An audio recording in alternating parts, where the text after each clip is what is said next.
Hi folks, welcome back to Game Geeks. I'm your host, Kurt Wiegel. Today's episode, Starblazer Adventures! Okay, I won't do that again, sorry. I had to get it out of there once.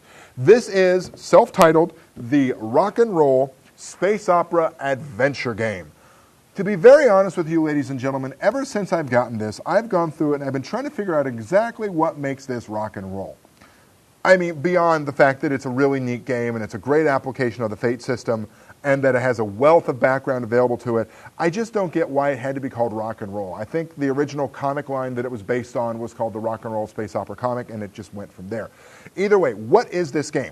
This is probably one of the most detailed expositions of the Fate engine I have ever seen, with its applications everywhere from alien race creation to spaceships, starships, mass fleet battles, down to your standard characters and what you can do with them. We have reviewed Fate once or twice earlier in the history of Game Geeks. Go back in the Game Geeks Classics, and look at our description of Fate, in which I had my wonderful co-host, Isaías Acosta, and Spirit of the Century specifically.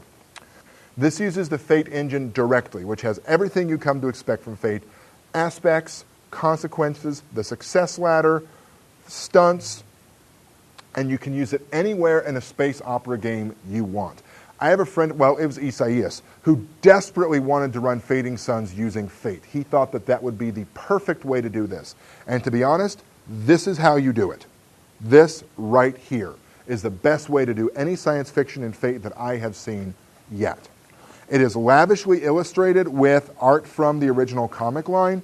The only significant difference from, I'm going to call it standard Fate, that I've seen is this does not use the plus minus nothing dice that it recommends you do, such that you roll them and either you get pluses or minuses. This uses two six-sided die, one positive, one negative. You roll them together and you take the sum and then add that to whatever it is. Very similar to what's used in the Feng Shui role-playing game as well. For a rules-light game, there's a lot of information here, because it gives you really good descriptions and examples of what you can do with each of the skills, stunts that are available to you using those, how to build your own universe for this. It assumes you're going to be using the Starblazer Adventures universe, which is really, really broad, ladies and gentlemen. No reason you can't fit almost anything in there.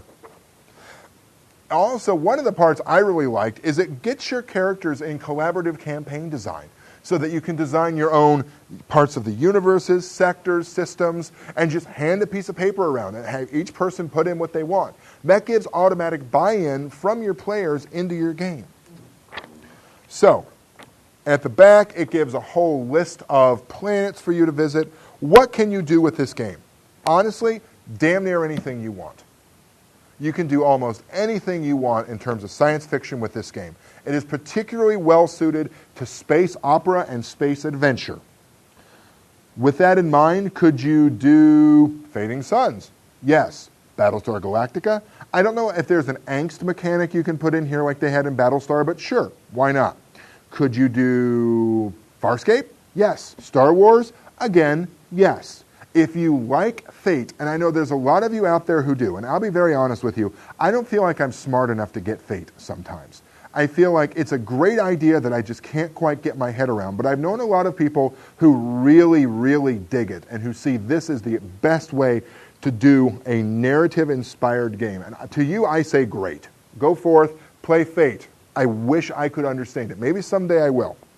But if you like Fate, if you like science fiction, and if you want an idea that, if you want a setting that is so broad and encompassing you can do almost anything with it, you really cannot go wrong with this really weighty tome of a book.